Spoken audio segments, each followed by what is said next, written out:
먼저 오늘 은혜 받을 말씀부터 먼저 읽겠습니다. 창세기 22장 1절서부터 14절까지 말씀입니다.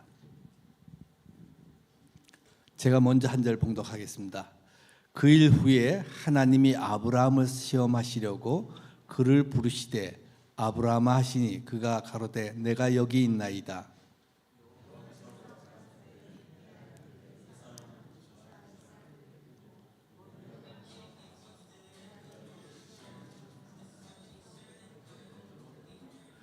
아브라함이 아침에 일찍이 일어나 나귀의 안장을 지우고 두 사환과 그 아들 이삭을 데리고 번제에 쓸 나무를 쪼개어 가지고 떠나 하나님의 자기에게 지시한 곳으로 가더니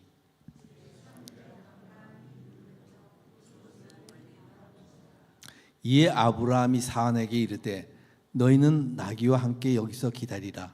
내가 아이와 함께 저기 가서 경배하고 너희에게로 돌아오리라 하고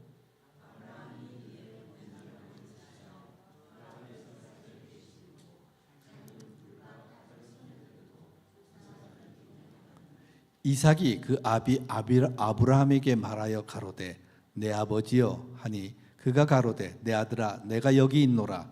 이삭이 가로되 불과 나무는 여기 있거니와 번제할 어린 양은 어디 있나이까.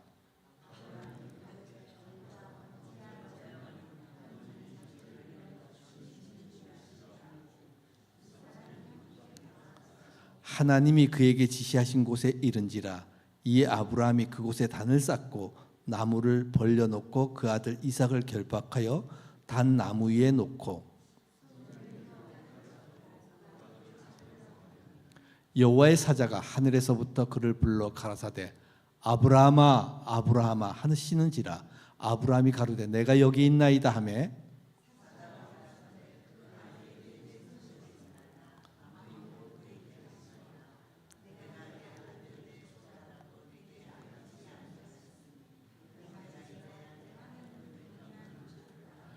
아브라함이 눈을 들어 살펴본즉 한 수양이 뒤에 있는데 뿔이 수풀에 걸렸는지라. 아브라함이 가서 그 수양을 가져다가 아들을 대신하여 번제를 드렸더니 아브라함이 그 땅 이름을 여호와 이레라 하였으므로 오늘까지 사람들이 이르기를 여호와의 산에서 준비되리라 하더라. 아멘. 잠깐 기도하겠습니다. 여호와 하나님 감사합니다. 4월 첫 줄 들어서 이 주간이 사순절 기간이고 또한 고난 주간도 있으며 부활주일이기에 오늘 본문 말씀을 전하려고 합니다. 성령님께서 함께하여 주셔서 전하는 자와 듣는 자가 함께 오늘 본문 말씀을 깨닫고 하나님께 신령과 진정으로 예배하며 승리하는 삶을 살 수 있도록 은혜를 베풀어 주시옵소서. 예수님의 이름으로 기도드리옵나이다. 아멘. 우리 부모님들도 그렇고 우리도 자녀를 낳기 전에 많은 준비를 하지요. 애가 처음 입을 베넷 옷을 준비하기도 하고 욕조도 준비하기도 하고 여러 가지 준비를 많이 합니다. 낳고 나서도 형편이 되면 자식을 위해서 모든 것을 다 해주고 싶은 것이 부모의 마음입니다. 왜 그러한 마음을 갖겠습니까? 내게 낳은 나를 꼭 빼닮은 생명체이기 때문에 그렇습니다. 이 동물들도 보게 되면은 그 새끼를 낳고 나서 혀를 갖다 주고 똥을 놓으면 똥도 혀로 다 갖다 주고 깨끗이 닦아주잖아요.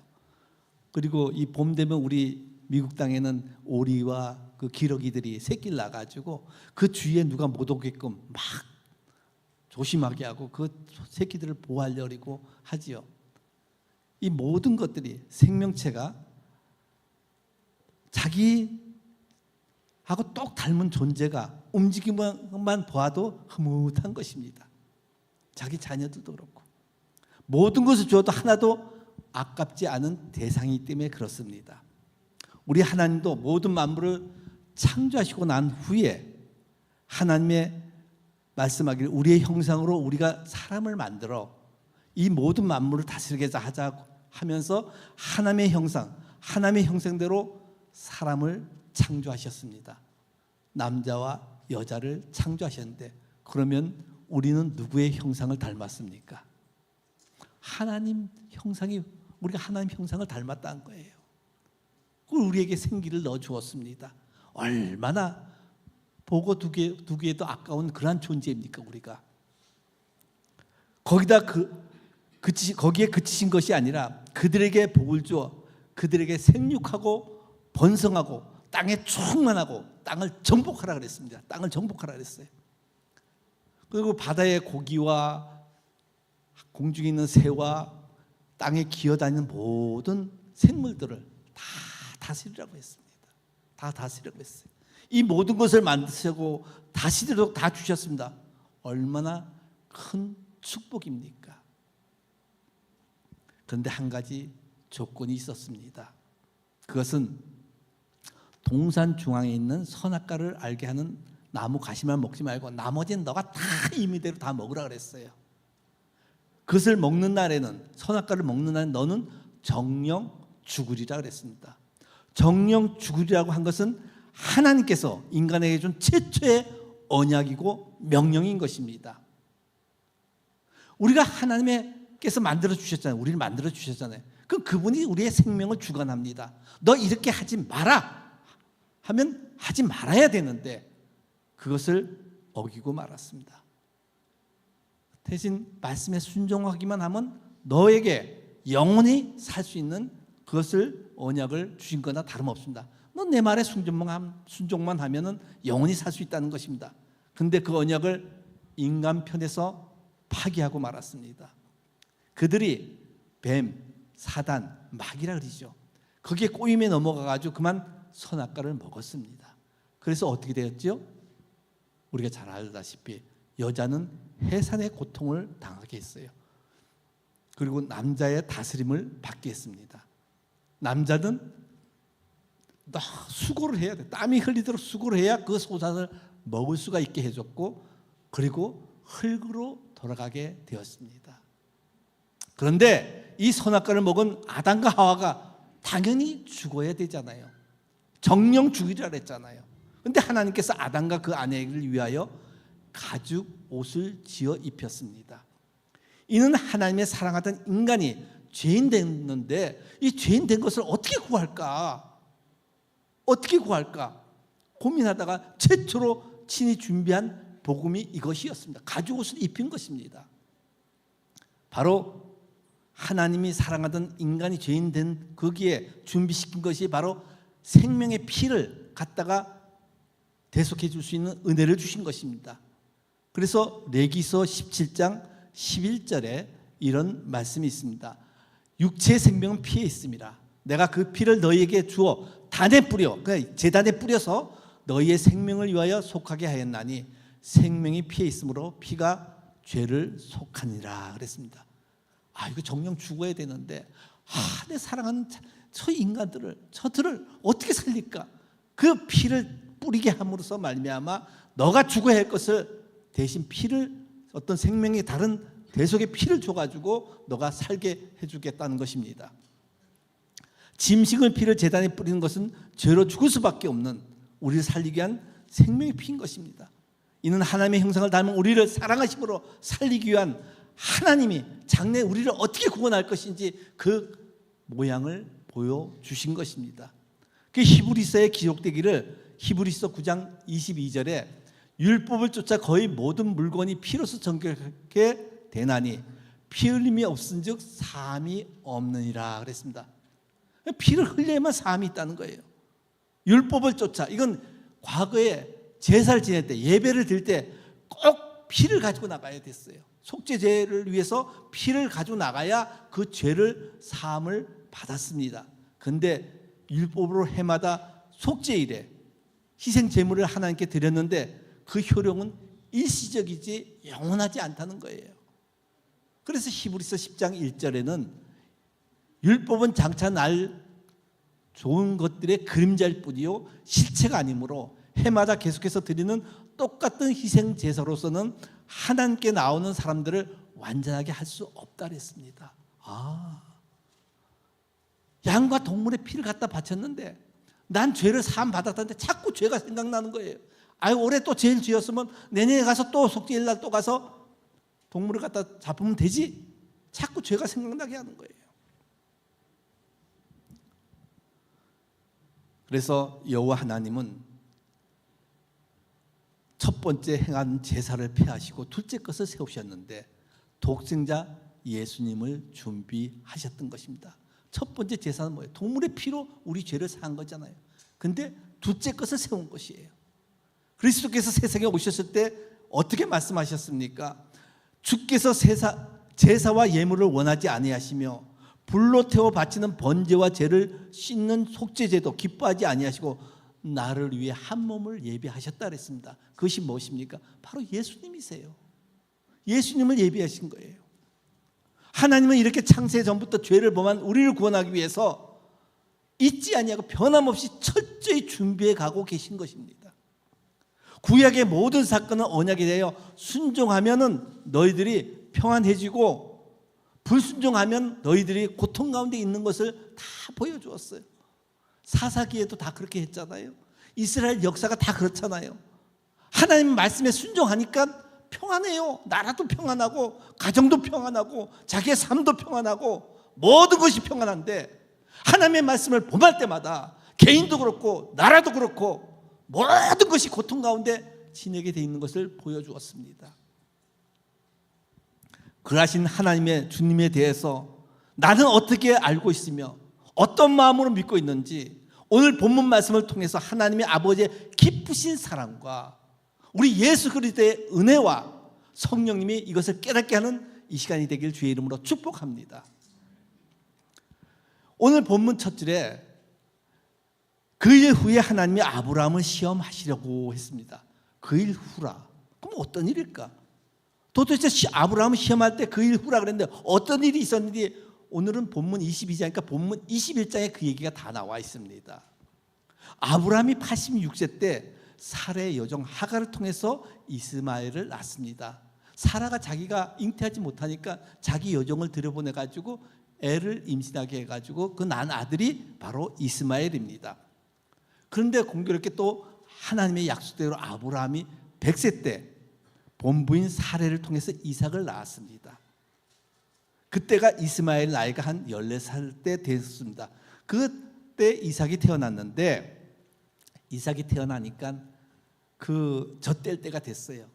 그러니까 아브라함이 너무 기쁘잖아요. 그래가지고 잔치를 배설했습니다. 잔치를 배설하니까 그때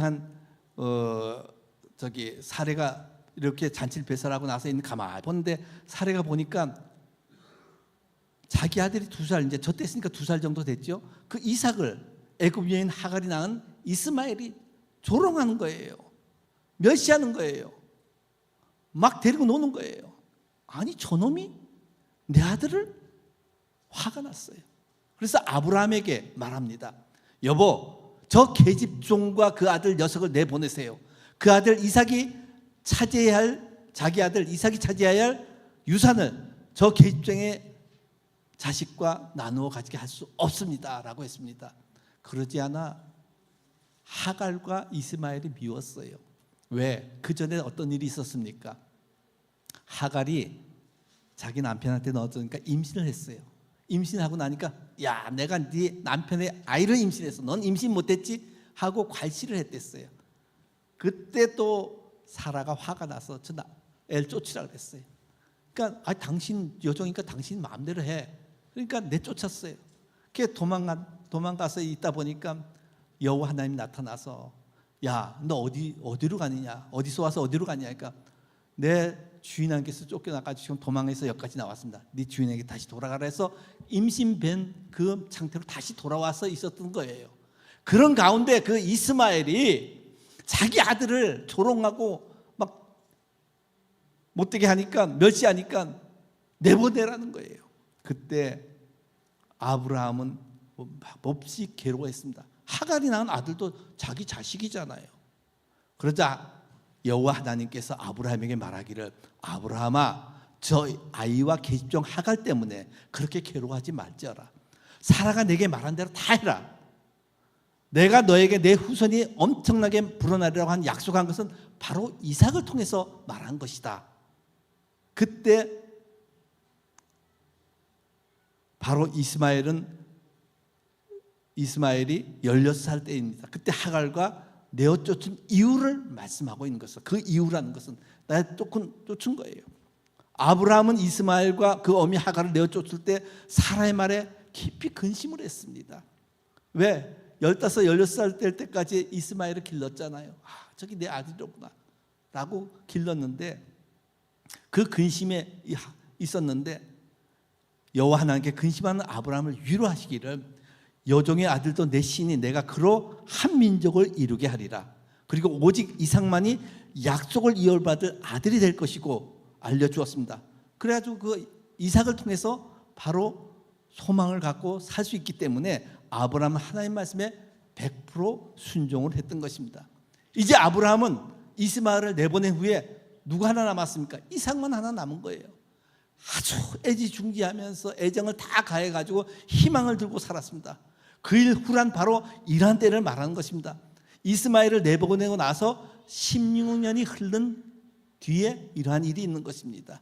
이삭의 나이가 그러니까 17살이나 18살 정도 되었지요. 아버지와 어머니는 아들이 결혼할 때를 기다리면서 저 자식을 통해 가지고 이삭을 통해서 장차 자손이 하늘의 물결과 같이 많이 있을 것을 기대하면서 하나님의 약속을 바라보면서 즐거워하고 있을 때였습니다. 바로 그러한 때 여호와 하나님께서 청천벽력 같은 명령을 내립니다. 내 아들 사랑하는 독자 이삭을 데리고 모리아 땅에 가서 내가 내게 지시한 산 거기서 그를 번제로 드리라 됩니다. 참으로 순종하기 어려운 말인 것입니다. 왜? 번제는 동물을 잡아가지고 드렸잖아요. 사람을 잡아가지고 번제를 드린 적이 한 번도 없었어요, 이때까지. 근데 그를 잡아서 드리라는 거예요. 근데 아브라함은 여호와 하나님의 명령에 어떻게 반응했습니까? 하나님께서 아브라함에게 모리아 땅으로 가서 그를 번제로 드리라는 말씀이 떨어지자 아브라함은 아침에 일찍이 일어나 그랬습니다. 아침에 일찍이 일어나. 이스마엘과 하갈을 내어 보내라 할 때도 그때는 아침에 일찍이 일어나 그렇게 했듯이 바로 아브라함은 하나님의 말씀이 떨어지면은 거기에 다른 생각이 없는 거예요. 말씀에 머뭇거리고 지체하지 않고 더 이상 생각 없이 즉시 순종하는 놀라운 모습인 것입니다. 아브라함의 이러한 순종은 바로 시편 말씀을 생각하게 합니다. 시편 119편 60편에 한번 이런 말씀이 있어. 같이 읽어봅시다. 시작. 지키기에 신속히 하고 지체치 아니하였나이다. 이게 우리 마음에 닿아져야 돼요. 주의 계명을 지키기에 신속히 하고 지체지 않아. 생각할 겨를이 없다는 게 하나님의 말씀에 생각할 겨를이 없다는 거예요.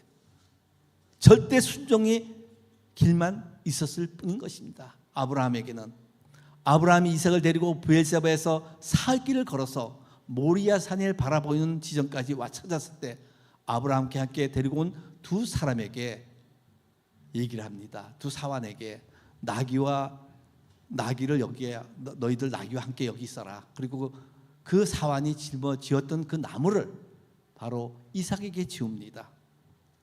그리고는 번제나무를 취하여 그 아들을 이삭에게 지우고 아브라함 불과 칼을 손에 들고 아들 이삭을 데리고 묵묵히 산을 향해 가고 있습니다. 어디로 가지요? 이삭을 번제로 드리기 위해서 가고 있는 것입니다. 이는 아브라함에서 얼마나 어려운 시험입니까? 우리가 남의 이야기를 보듯이 하지 말고 그 아브라함의 심정으로 한번 들어가 봅시다. 아브라함의 심정으로. 하나님이 아브라함의 아들 이삭을 뭐라고 불렀습니까? 내 아들, 내 사랑하는 독자라고 말씀하고 있었습니다. 이는 사실은 그가 100세 얻은 아들인데 유일한 약속의 아들이라는 것입니다. 전에 이스마엘을 보낼 때는 그때는 그래도 하나님의 위로가 있었습니다. 아직 품에 남아있는 이삭이 있기에 큰 위로가 되었던 것입니다. 그러나 이제는 형편이 좀 다른 거예요. 진실로 감당하기 어려운 무서운 시험인 것입니다. 이삭은 신앙적으로 면으로 볼 때 약속의 아들인데 이스라엘은 약속의 아들이기 때문에 내보낼 수가 있었어요. 그런데 이 약속의 아들인데도 번제를 드리라고 한다. 그럼 인간적으로 보아도 이해가 안 되는 것입니다. 그저 한마디 이유도 없고 아무런 설명도 없이 번제를 드리라. 그러면 곧 순종할 사람이 누가 있겠습니까? 이 약속의 아들인데 이를 통해서 씨가 완전히 무별같이 많게 해주겠다 그랬는데 누가 순종할 수가 있겠습니까? 번제로 드린다는 것은 아주 주교 희생 제물이 되는 것입니다. 그렇게 된다면 하늘의 무별같이 번성할 수 있는 아들을 누구를 통해서 이루겠다는 것입니까? 사실 이 시험이야말로 아브라함에게는 단순히 부자지간의 혈통의 애정관계가만 뿐이 아니라 언약에 대한 소망을 근본적으로 흔드는 거예요. 하나님이 약속했는데 어떻게 이런 일이 있을 수 있는 거예요? 완전히 신앙의 시험이었습니다. 그런데 아브라함은 침묵하고 순종했습니다. 도대체 내가 하나님의 말씀 가운데 약속을 했는데도 이해가 안 됐는데도 침묵하고 순종을 한 거예요.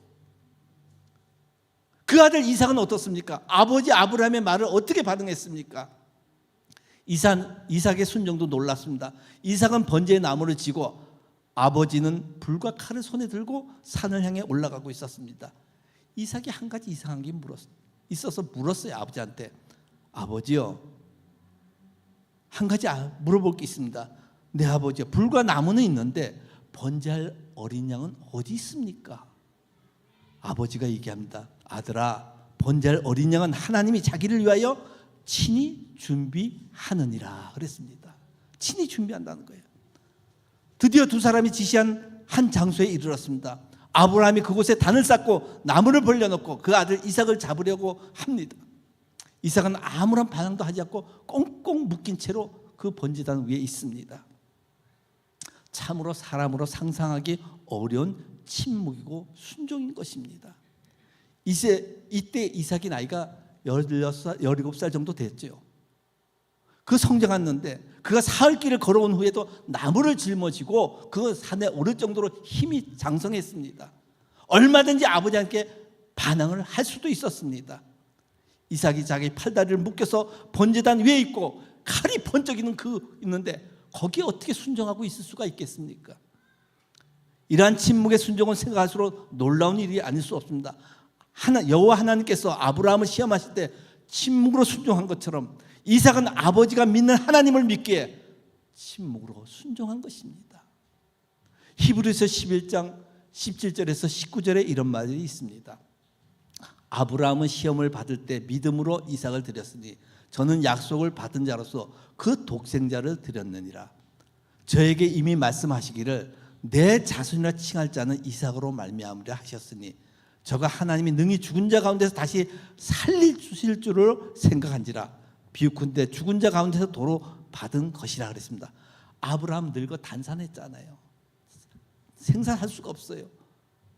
부인 사라도 완전히 생산할 수가 없는 거예요. 죽은 자와 다름없는 자기 몸에서 하나님의 능력으로 새 생명이 이삭을 낳을 수가 있었던 것입니다. 아브라함의 이런 경험은 정말 번제로 해가지고 죽었을지라도 그를 살릴 것으로 믿은 아브라함인 것입니다. 그 정도의 믿음이 있었던 것입니다. 그런데 이삭은 자기가 어떻게 태어났는지, 형 이스마엘이 왜 쫓겨났는지 그 얘기를 다 알고 있습니다. 그러한 이삭이 아버지가 믿는 하나님을 절대적으로 믿는 신앙을 가지고 있었던 것입니다. 이것은 이삭의 완전한 실질적인 죽음을 의미합니다. 이삭이 이러한 순종의 믿음 앞에 우리는 누구를 생각합니까? 여러분, 아브라함과 함께 이삭이 모리아산에 올라가가지고 거기서 묶여가지고 제단에 완전히 번제단 위에 다 묶여가지고 있는데 칼을 번쩍이고 있는데 그러한 모습을 통해서 우리는 누구를 생각하는지 한번 생각해 봐야 되는 것입니다. 하나님이 지시한 모리아산 후일에 그게 갈보리산이었습니다. 번제단을 쌓았던 그곳은 후일에 그리스도의 십자가 섰던 그곳을 의미하고 있습니다. 묵묵히 번제단에 오른 어린 아들 이삭은 예수 그리스도의 완전한 그림자인 것입니다. 이삭이 나무를 지고 모리아 산을 향해 올라갈 때 그때가 바로 십자가를 지고 골고다를 향하여 올라가신 예수님을 우리가 볼 수가 있지 않겠습니까? 모리아 산에서 아들을 주기를 하던 아브라함의 그 괴로운 마음으로 우리는 독생자를 아끼지 아니한 우리를 향한 극진한 사랑의 하나님을 우리가 생각하고 있느냐 이겁니다. 우리를 사랑하기 때문에 창세기에서부터 지금까지 준비한 그 아들을 바로 바치는 것입니다. 그리고 또 아버지의 뜻을 따라서 묵묵히 피 흘려 제물이 되려는 이삭에게서 그리스도께서 아버지 하나님의 뜻을 쫓는 깊은 은혜의 사랑을 우리가 깨달을 수가 있지 않습니까? 이사야서는 이 모습을 미리 본 예언의 말씀이 있습니다. 이사야서 한번 보겠습니다. 그가 곤욕을 당하여 괴로울 때에도 그 입을 열지 아니하였으며 마치 도수장으로 끌려가는 어린 양과 털 깎는 자 앞에서 잠잠히 양같이 그 입을 열지 아니하였도다 그랬습니다. 이사야는 이미 이것을 환상으로 다 본 것입니다. 예수님께서 자기가 이 땅에 온 것은 내가 너희들 죄를 대속하기 위해서 왔다는 게 하나님의 뜻을 행하러 왔다는 거예요. 그렇기 때문에 십자가에 가실 때도 아무 말 없이 갔던 것입니다. 그 모습을 오늘 아브라함과 이삭을 통해서 보여준 것입니다. 아버지여,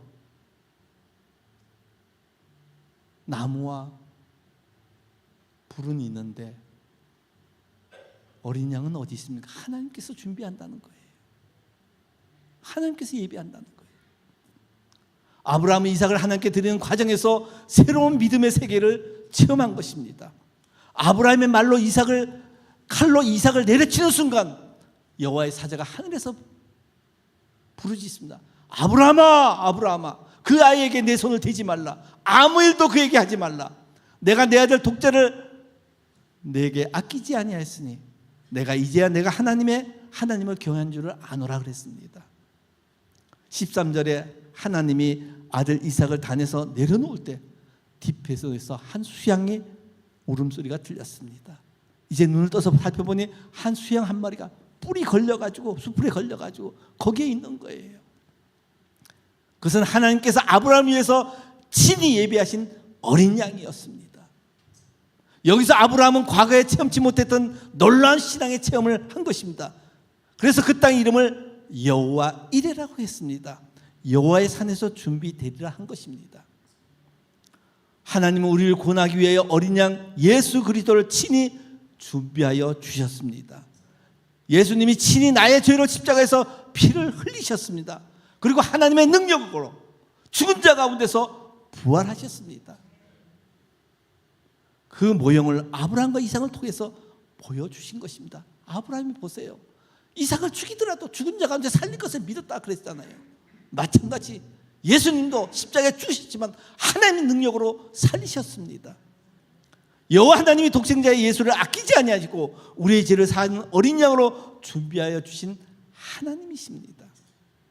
그러하신 하나님께서 자신을 경외하는 자에게 무엇인지 준비하여 주지 않겠습니까? 성경에 믿음으로 순종하는 사람들에게 여호와 이레의 하나님을 체험을 했습니다. 모세를 보세요. 우리의 이성으로는 말도 안 되는 그 말씀에 순종하는 것입니다. 지팡이를 들고 손을 바다 위로 내밀어 그것을 갈라지게 하라. 그리하면 너의 자손이 바다 가운데를 육지 건너듯이 할 것이다 그랬습니다. 뒤에는 애국 군대가 오지요. 앞에는 홍해가 있지요. 지팡이를 가지고 손을 내밀라는 거예요. 저 물이 갈라진다는 거예요. 그걸로 육지같이 건넌다는 거예요. 어떻게 그걸 믿을 수가 있겠습니까? 그러나 모세는 팔을 들어서 홍해를 계속 밤새도록 있으니까 동풍이 불어가지고 그 바다가 다 완전 벽이 갈라지듯이 갈라진 거 아니에요. 물이 벽같이 있는 거예요. 그 사이를 건너갈 수 있게끔 해준 거예요. 그 여호와의 일의 축복인 것입니다.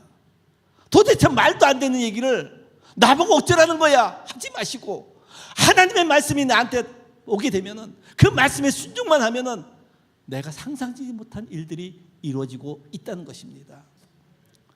여호수아도 마찬가지요. 하나님께 주시는 여리고 정복 작전에 그대로 순종한 것입니다.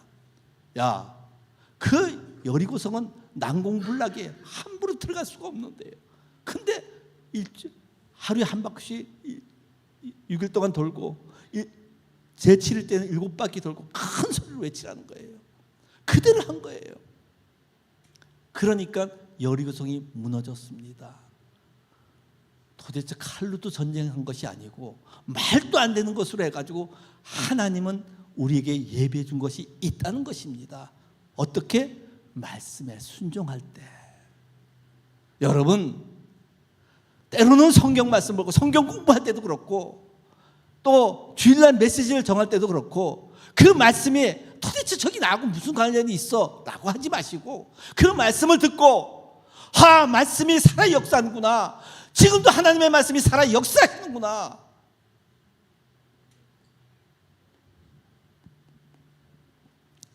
그렇게 생각할 때 지금도 믿음으로 순종하는 믿음의 많은 성도들이 또한 선교사로 나가 있는 모든 선교사들이 그것을 하나님의 여호와 일의 축복을 하나님 축복받고 있다는 거예요. 여러분, 과거를 한번 돌아보세요. 내가 미국에 왔을 적에 내가 뭘 하려고 준비하고 왔습니까? 여오니까 일자리도 주시고 뭐도 해주시고 다 예배해 주신 것이에요. 돌아보면 감사한 거 아닙니까? 돌아보면 감사한 거 아닙니까?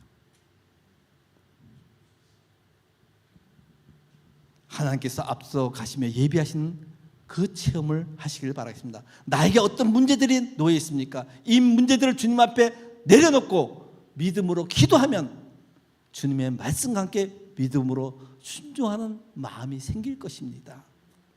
그 과정을 통해 살아계신 하나님이 친히 준비하여 주시는 여호와 일의 축복을 받기를 주의 이름으로 축원합니다. 여러분, 이게 남의 일이 아니에요. 우리가 예배드리는 그 하나님은 죽은 자의 하나님이 아니에요. 산 자의 하나님인 것입니다. 어떤 산 자입니까? 말씀을 믿고 그 말씀에 순종하는 살아있는 자에게 하나님이 응답하고 있는 것입니다. 이 사순절을 통해서 정말 나를 위해서 예배하신 예수 그리스도, 그가 십자가에서 달리기까지 나를 죄에서 용서해 주시고 그 예수를 믿는 자마다 영생의 길을 가게 해주시고 또한 내가 현재 아픔 가운데서 막힌 힘 가운데서 어려운 것을 하나님은 그 기도를 들어주시고 응답해 주는 주님을 체험하길 주의 이름으로 축복합니다.